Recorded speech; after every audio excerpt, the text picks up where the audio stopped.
Hello and welcome back to Redefine Parenting. I'm your host, Veenu Keller. I want to welcome you to Spanglish World Network and Her Network on Zingo TV's channel 250 and 251. Please remember to download both the Zingo TV app on the respective app stores on iOS and Android devices. While you download, make sure to rate and leave a comment. The app is free. Zingo TV is also available on Google Chromecast, Amazon Fire Sticks, Roku Sticks, and all smart TVs 216 and forward. Today I have a very special guest. Her and I connected a few months ago we were both keynote speakers at this event, and it was just beautiful to meet this woman. We just fully aligned. It was just, I don't know. I felt like I knew her forever after she got off stage and we just started talking. So without further ado, welcome Dr. Bayo. It's so great to have you on our show today. So today, Thank you for having me. I am excited to be here. This is just wonderful. So I just want to dive in because I think the topic that we talked about that we're going to do is how do we get out of perfection and really just be okay with making progress and doing the best that we can.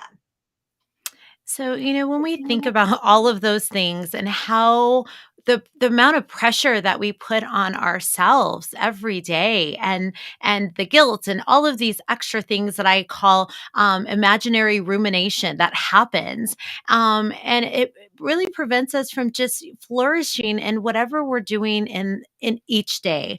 And so for me, it's taking it minute by minute, hour by hour, and just going with the flow. And there are multiple landmines that I, encounter every day as I'm going through being a mom, a physician, medical director, and all the other things that I just really love to do. And so just taking micro steps, I think has allowed me to have grace for myself and each situation that I might encounter.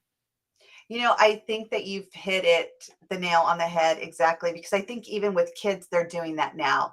I'm seeing more and more kids with anxiety and depression, and when we look at the cause of this, it's the need to be perfect. It's the need to have it done right. It's the need to have the best grades, to have your parents see you and be proud of you. And if it's not happening, then they want to isolate. If they're not enough for their parents, they want to isolate. And there's this theme of perfection. Like there has to be a perfect. And it's interesting because I learned years ago that there's no such thing as perfect, because you have your perception of what perfect is. I have my perception of perfect. So which one's right? Who's perfect is right in that moment, right? So it's really helping parents. How do we see our kids to help them understand that there's not a perfect way. There's just, like you said, really just doing your best. So I'm curious, because you said that, you do a lot of different hats with facilities that you work at, being a physician, being a mom. So how do you juggle all that and teach your kids at the same time that there's no perfect way to do it? So the definition of perfect doesn't exist in our household. And when every once in a while someone will say, "Oh, I didn't get it perfect." One of my kiddos will say that. And I shower a reminder of perfection is whatever we think is what perfection is supposed to be. We have agency. And I tell my kiddos, you have the ability, I use that word, to decide where you land. It doesn't have to be in this world of perfection of whatever you have created. And I think that's a part that we forget. When we talk about perception, it is our own perception. It's what we create in that space. And so what I'm doing is, as I juggle like doctor's appointments for my kiddos, school, lunches, all of these things, I am writing down what I hope to achieve in that day, what my anticipation is for that day. And then I write what are the things that I really want to get done. And I know that sounds tedious, but having those three columns is really helpful because then it's a reminder that this is what I was anticipating, this is what I really was expecting, and this is what I really needed to get done. And so when you kind of put those together, it helps you kind of have a different perception of what was going to actually happen and a reality check about it. And so I do that with my girls too. And it's a really fruitful exercise for myself personally and for my kiddos. Right.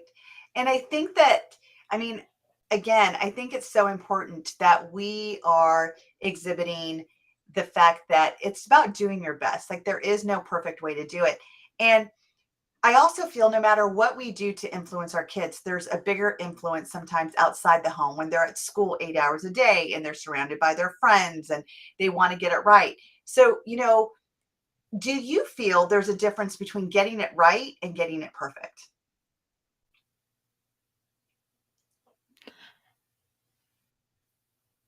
So you had mentioned getting it right and getting it perfect. I think that's what I heard. And let me know if I misheard. Again, I think for me, I like to unpack that piece and share that it's about whatever you're able to do to your best of your ability in that moment.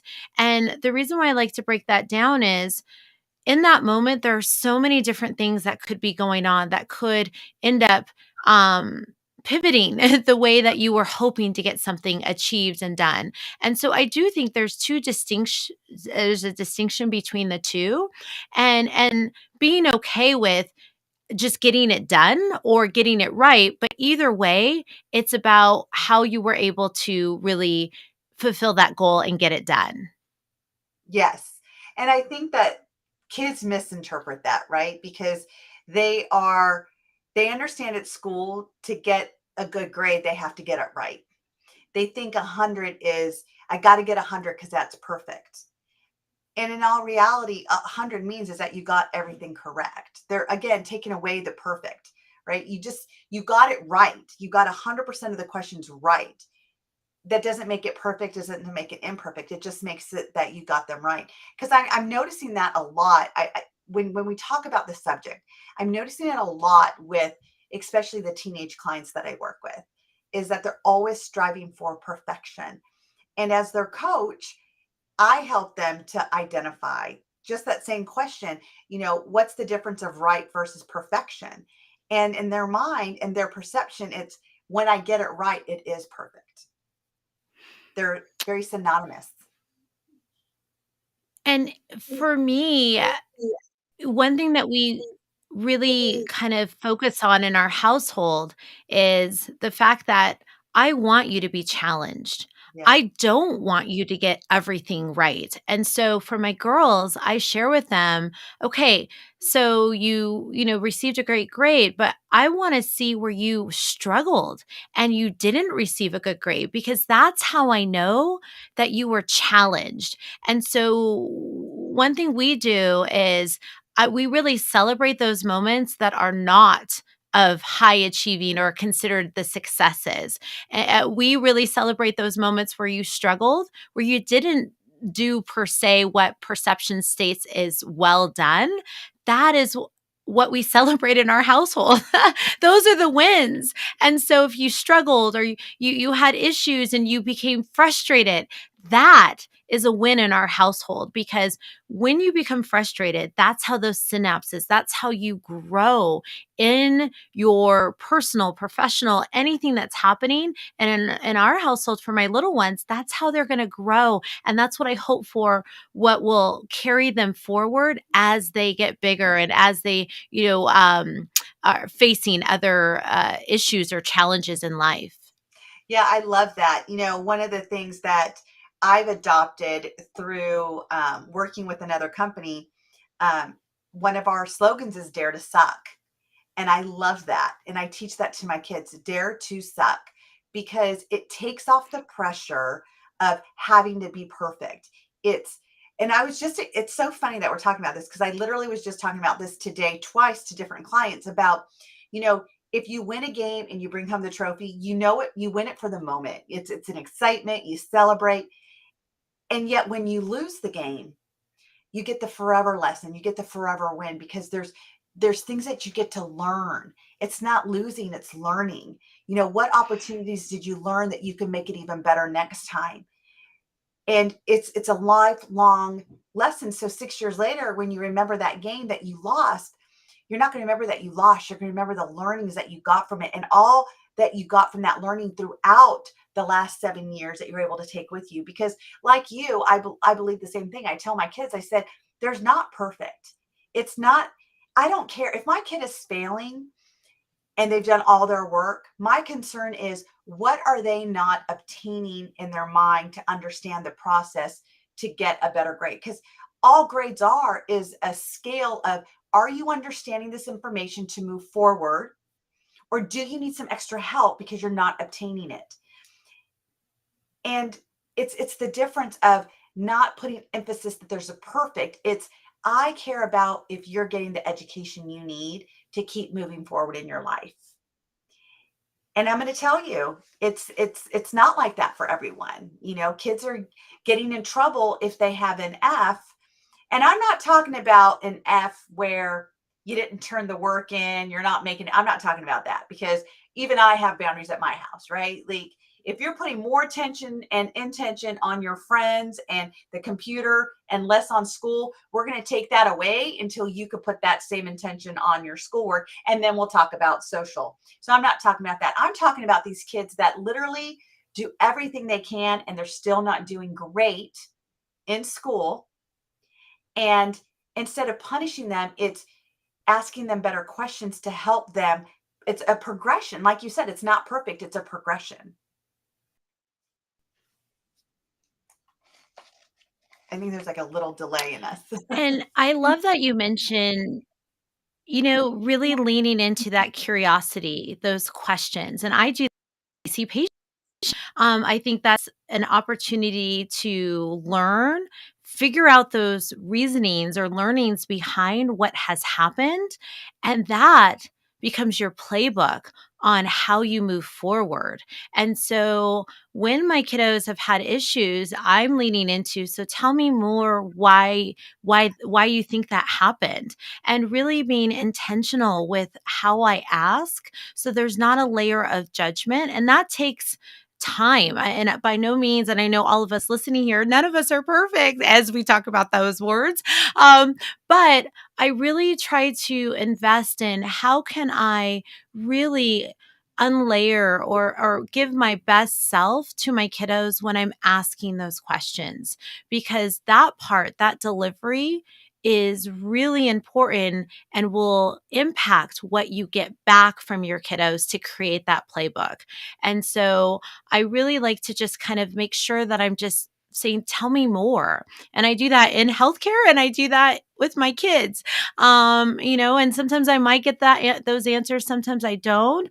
My kiddos, sometimes there's just crying, but trying each time to create consistency with the delivery of that question, I think creates this kind of conduit or bridge for us to build upon in respect to communication when they get older. That when mommy's asking, she's just curious to know what's going on. And I hope that, helps in the future. Yes, I love that. And I'm very, I attempt to be very purpose driven as well. And so for me, I try to stay away from the why questions, like, why did you do that? Because it makes them feel defensive. Like, I don't know why I did that. And then we get this like answer right away. And it's not even the answer they wanted to give. They just wanted to get out of the defensiveness. They put them on the defensiveness. So asking them other questions, what would that look like if you did it this way? What if you would have spent more time on it? What do you think you could have, created if you didn't rush through it? Tell me. And I love that. Tell me more. I love that. Tell me more. I think also, where else, I was curious, where else do you see this whole perfection thing showing up with kids? Because I know that it's one of the things that creates a lot of anxiety. And I don't know if in your practice, if you see a lot of kids, if you see kids with anxiety, if you're familiar with that and what you're seeing, because what I'm seeing with anxiety, with the the clients that I get to serve, it really comes from, am I going to do enough? Am I going to be enough? Am I going to get it right? Is it going to be perfect? To the point where kids self-sabotage. They literally rather not turn the work in and fail because they didn't turn the work in than turning the work in and failing because their work wasn't perfect.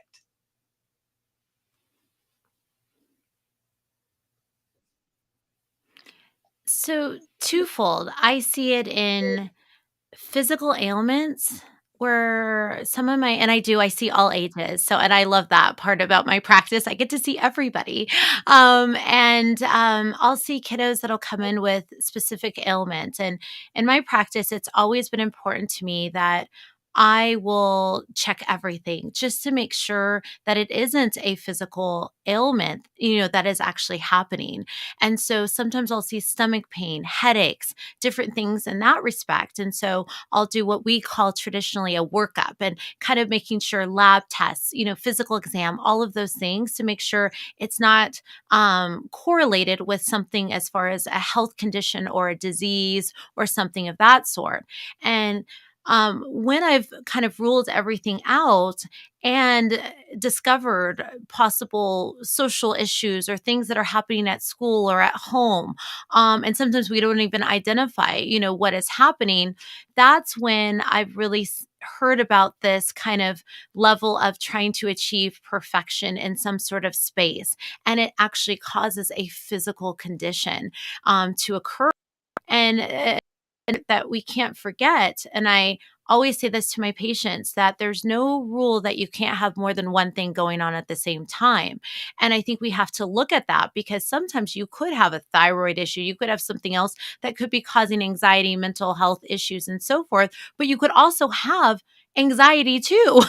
And so that is something that I lean into every time I see my patients because not everybody falls into one category. We are made up of so many different things, which makes us beautiful in our own way. And I think when we realize that, and at least for me as a clinician, as a physician, it helps me see my patient for all the pieces forward and really help diagnose them with whatever is happening in that correct space. And so I'm seeing a blend of perfection with body image, mental health, all of those things on top of actual health conditions as well, a part of it. Yeah. I always tell my clients comparison steals your joy. Yes. When you're comparing yourself to someone else, it's stealing your joy. It's stealing a part of who you are and the gifts that you have into this world. And we're all born differently. We all have different looks and different features. And some bodies are big, some are small, some are tall, some are brown, some are white. It's like we all are gifted with different attributes, if you would. And when our kids start to compare, for whatever reason, maybe it's the kid that gets along with everybody and they want to be like that, maybe it's the fastest runner, maybe it's the best tennis player, it doesn't matter. Immediately they start to compare themselves and they realize, like, if I was perfect, I would be like them. They are Our kids are actually putting the label of what perfect is, again, through their perception. And so I think another opportunity for our listeners that do run into this is really helping your children realize the gifts that they possess. Like, what are their own gifts that they have, to get away from the perfectionism, to get away from that's perfect and I'm not. It's really identifying in their own worth, their self-esteem, building them up to recognize the gifts that they possess within them that they can share with the world. Because the minute that you're able to see your own beauty, your own gifts, is the time that you stop comparing to anybody else.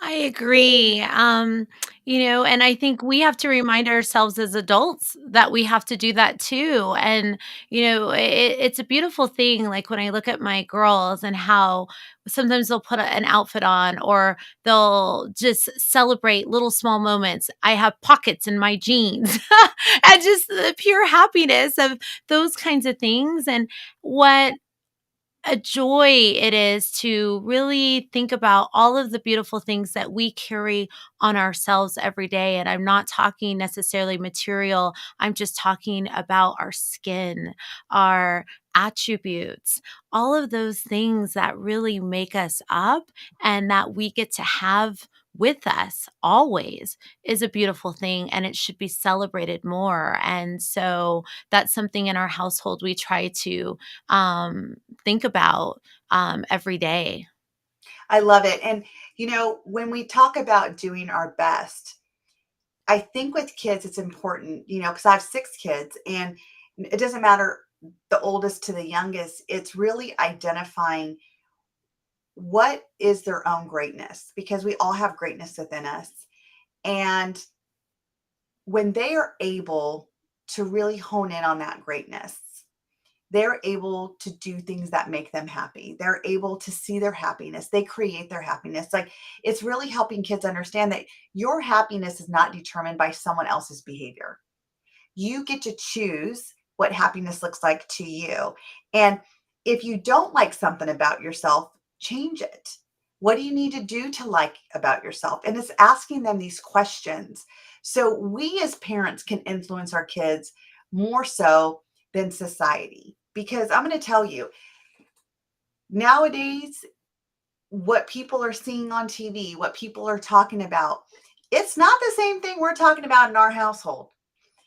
Until my child comes back and decides to talk to us about it, we're like, where did you hear that? What are we talking about here? And why are we talking about this at 11 years old? That is so true. The bubble, like I call it my bubble.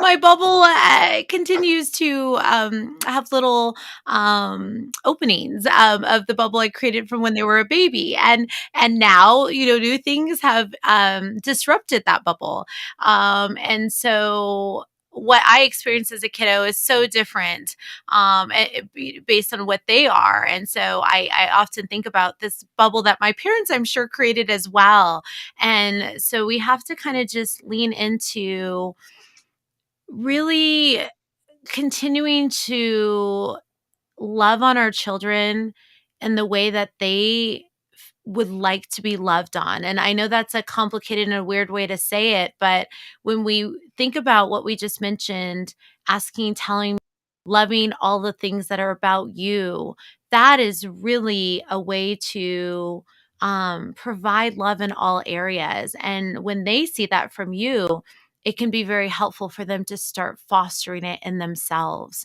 And when I say that, not just saying it to them, but delivering it to yourself, because we are the role model, the things that they see more than anything else. Like they are seeing how we interact with other people, how we love on ourselves. And I think there's power in reminding ourselves of that as we're trying to advocate and help our kids, be the best version of themselves.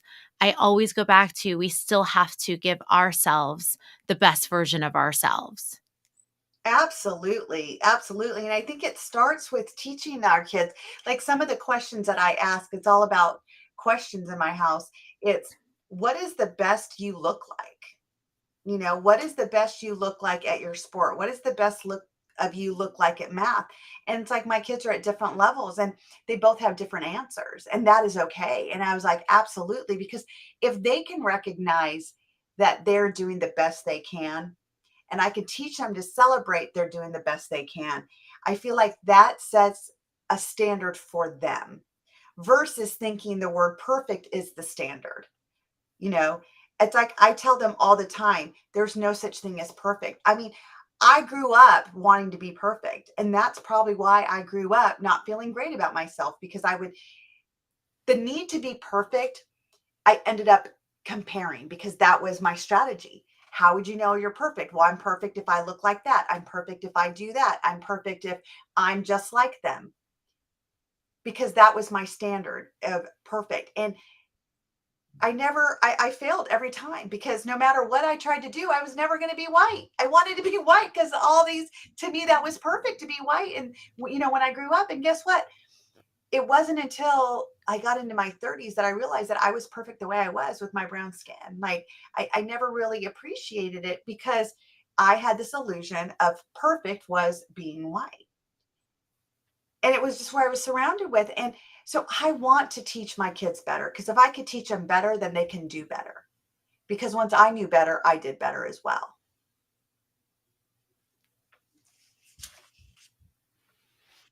I'm sorry, I think there's like a little delay between us. So, so going back to, this whole topic about there's no perfect, it's being your best. What strategies would you give our listeners to also nurture our kids and even ourselves to be our best? So and I heard one piece that you had mentioned. I want to go back to that. I love how you shared, loving your skin color, loving all of those pieces and being okay with that. I think that is something that we have to realize when we look at the new climate of our world, and whether it's wanting lighter skin, darker skin, curly hair, straight hair, which some of those parts were what we experience as well, but it's definitely at a bigger level because you can find a product that can change it in a minute, before you even think about thinking deeper. Why would I want to change that, or and so forth? And so I think that, going back to your answer, is first really taking inventory on what parts that you don't like, and then tying into, where did that come from? And that's where I think of when you just mentioned, Venu, like, the color of my skin, I want it to be this and that. So thinking about, where was the origin of that dislike or that unfavorable feeling about something. And I think when you can kind of find that root cause, that connection, it really helps you start to change. And so I would encourage everyone to think about that. And you can just start with one thing and go down that memory lane and think about, where did that come from? Do I still feel like that? And if I do, what would I like to do to change that? And that's what I do with my little ones. My youngest has curly hair, my oldest has straight hair, and my youngest really wants straight hair. And so I actually said, tell me more about your curly hair. Like what? And she just said, well, all the kids have straight hair. And I see everybody on TV, and different things, have straight hair. And so that was the origin for her. And I said, well, I see a lot of kiddos that have beautiful curly hair. And that just kind of opened her mind up to, oh, I didn't think about that there were others. And then it started to foster that I like my hair. And so I think that's a really powerful thing that we can all kind of think about. Where did it, or what was the origin of it? And then kind of see if you can connect those dots. Yeah, so for me, it was getting teased at such a young age for being dark. I grew up in a predominantly white area, and this was back in the 70s and 80s. So it was a different time. And so because I wanted, I had this feeling that, or this mindset that, boys would like me if I was white. If nobody likes me because I'm brown, I would have more friends if I was white. So that's the origin for me. And once I figured out that that was not the case, everything started to change. So it's like you said, once we see that there's a different outlet, that that's not true, we take that sentence. And, and now it's like my mom used to say, she goes, do you know how many people have to sit in the sun with tanning lotion to get brown? Like, do you know how lucky you are? You just wake up and you are brown. So she would find things to help me see a different side than to just constantly want something that I'm not. And then also, one of the things my mom would foster in me is to be happy with the way that God made me, just to really have gratitude about, that I can use my arms and my legs, that, that I'm not, you know, bedridden, that, I'm smart and I'm able to make decisions, and like all these different things that we don't think about. that we can, blink our eyes without putting eye drops in our eyes every day. Like there's so many little things that my mom pointed out to me, which I'm at the time I was like, I didn't think about that.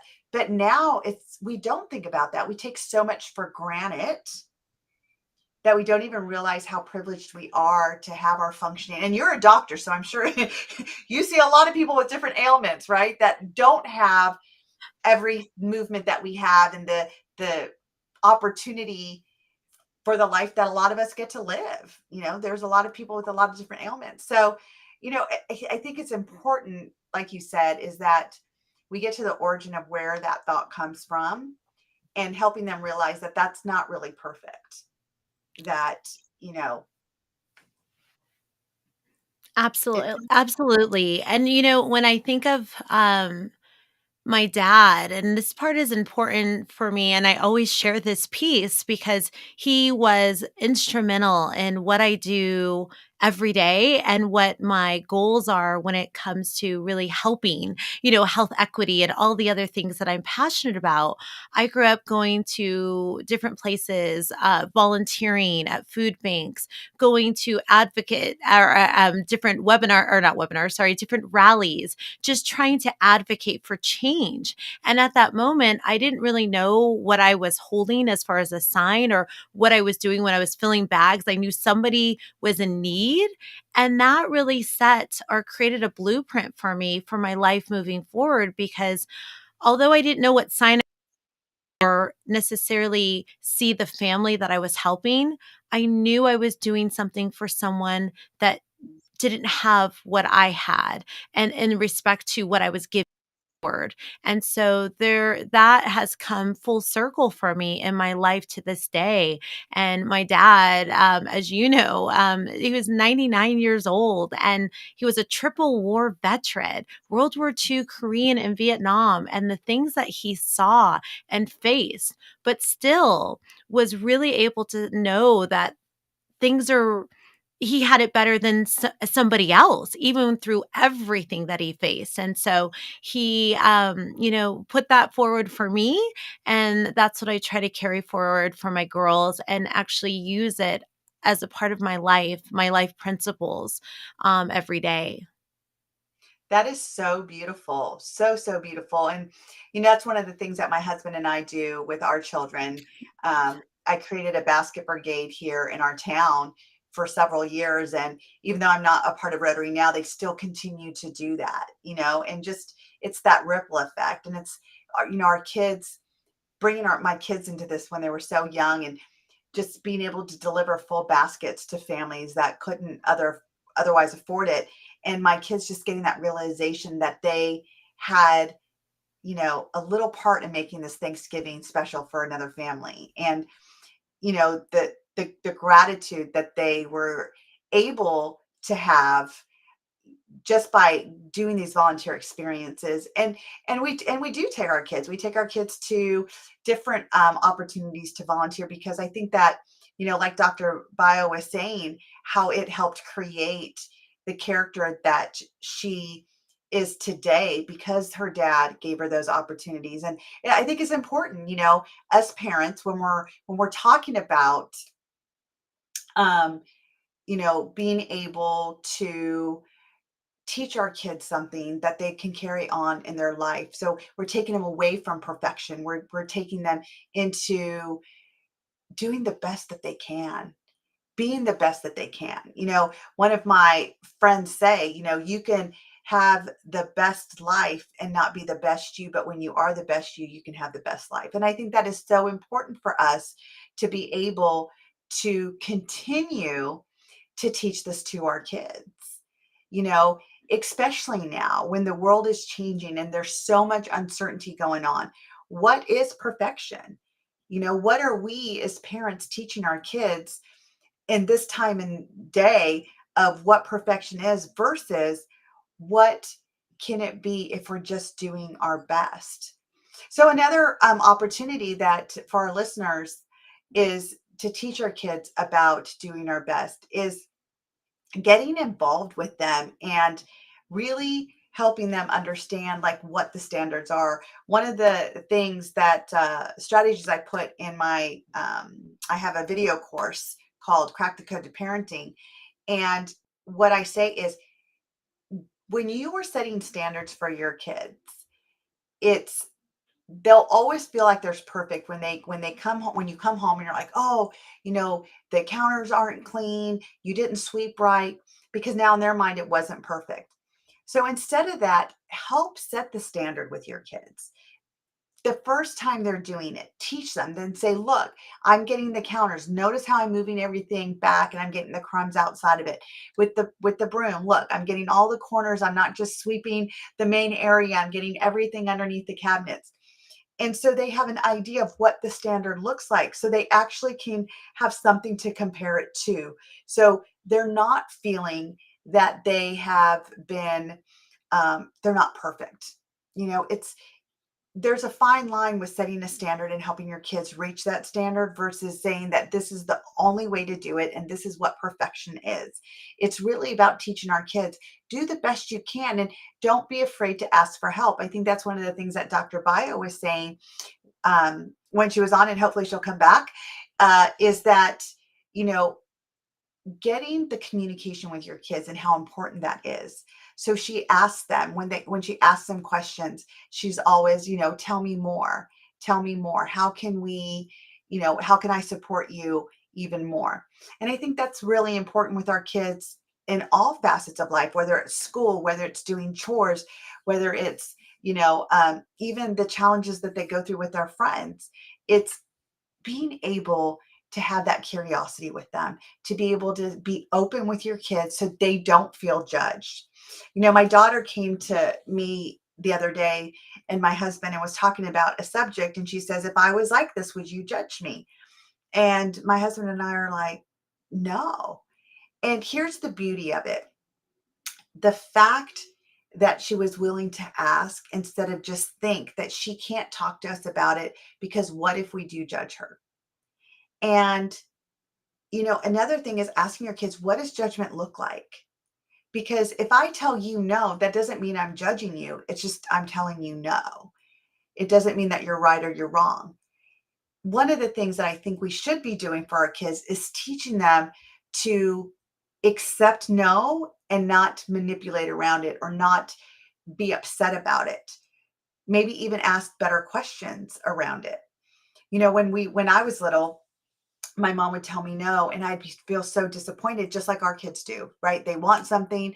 I want to go to a friend's house. I want to eat this ice cream, and it's a no, and they get disappointed.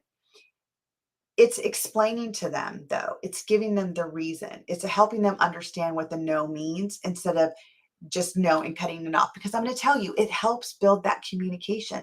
It helps take that communication to a much higher level. And so when they do come with real problems, they can talk to you. And again, it's realizing that all we can do is nurture what it looks like for them to be their best. Asking them questions of what would it look like if you were your best? Did you do your best? Instead of giving them this facade that there's a perfect way to do it. And like I said, I look back at my own childhood and I lived in a time where I wanted things to be perfect.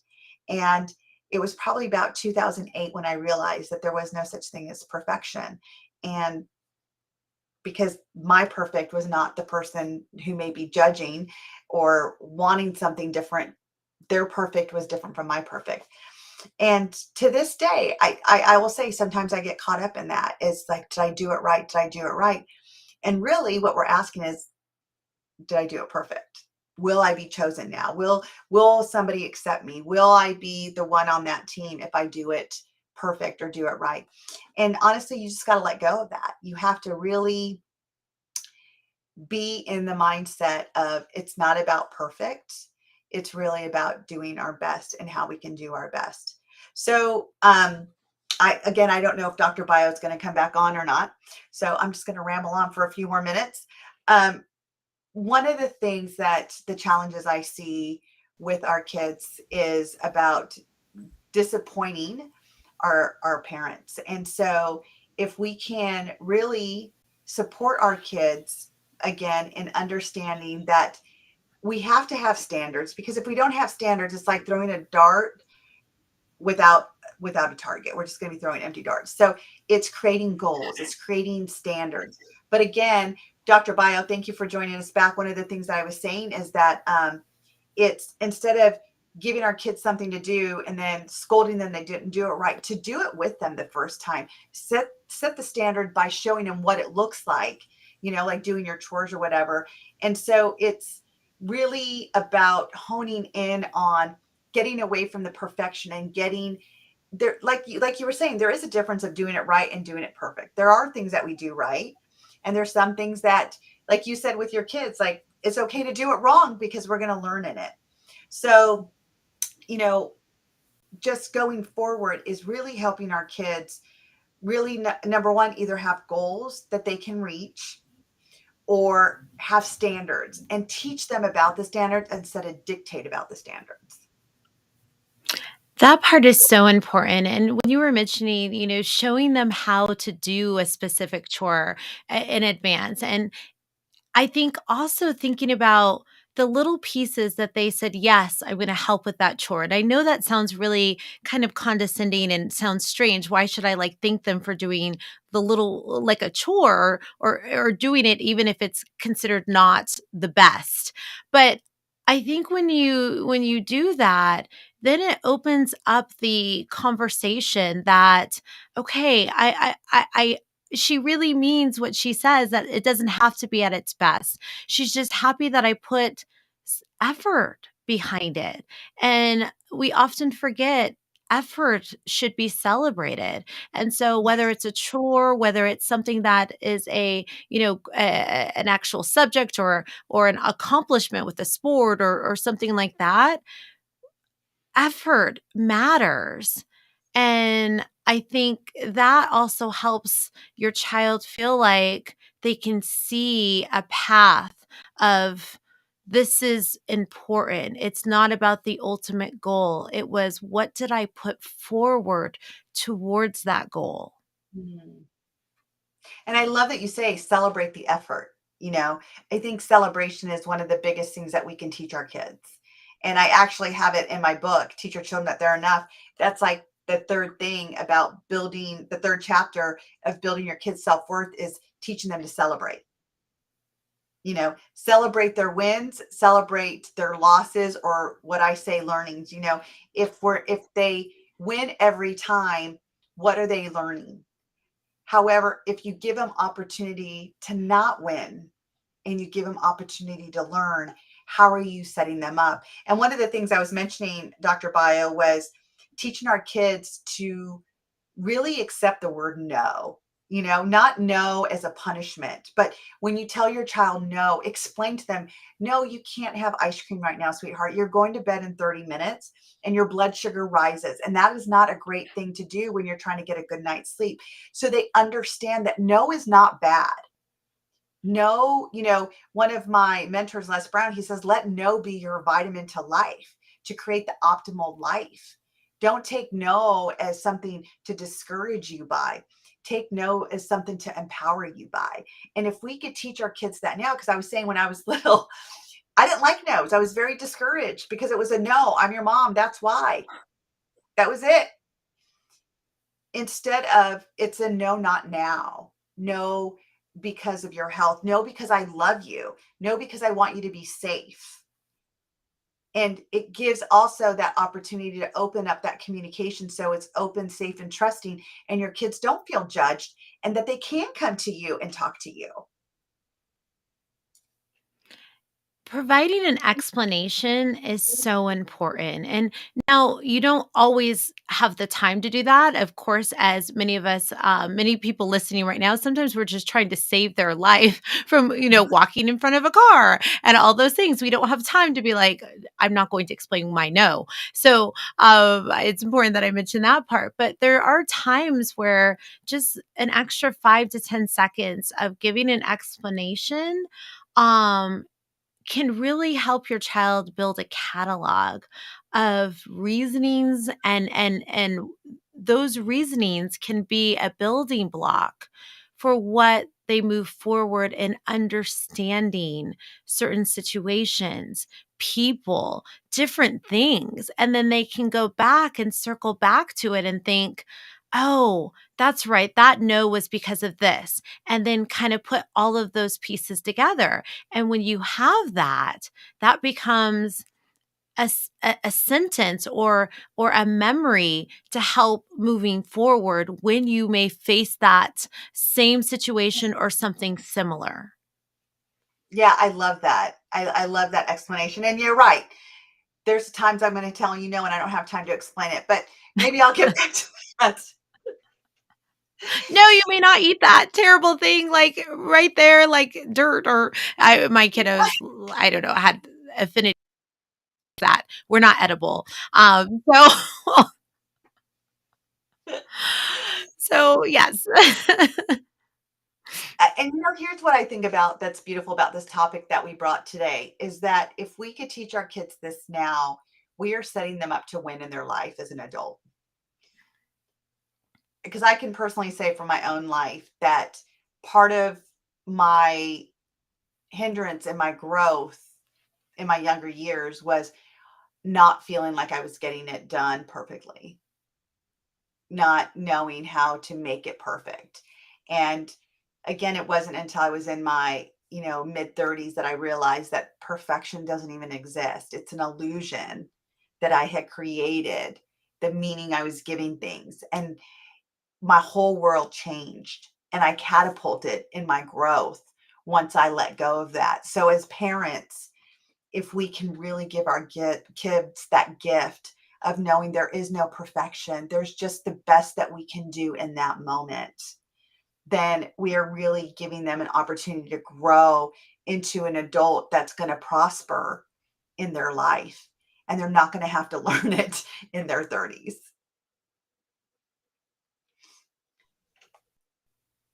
I think there's like a little delay again.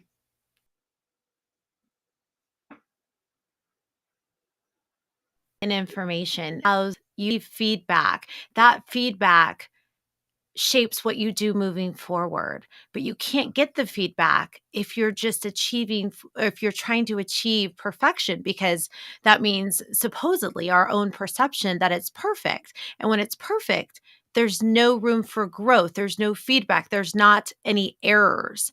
And that is inhibits you, excuse me, to be able to foster new ideas, new things, and grow. And so I think that part is also important. Absolutely. Absolutely. Well, Dr. Bayo, it has been so great having you here and such wisdom and knowledge. If you could leave our listeners with a couple of golden nuggets, what would you tell them?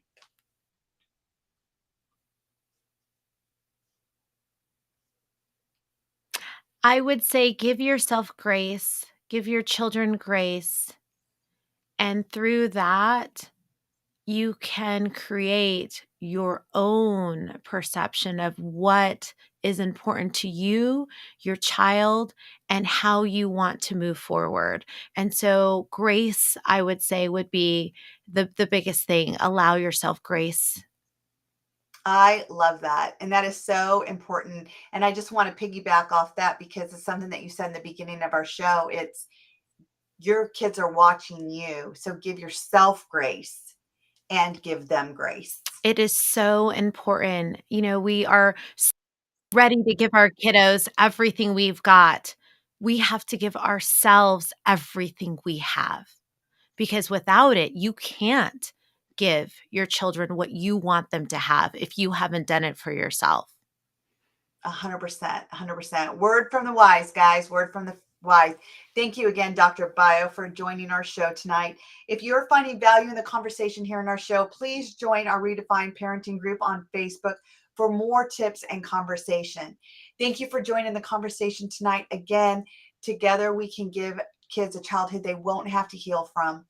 One of the resources is my ebook. Again, go to my website, download it today, or the QR code is listed here on the screen. Thank you for joining in on the conversation. This show can also be heard on Spanglish Radio Network.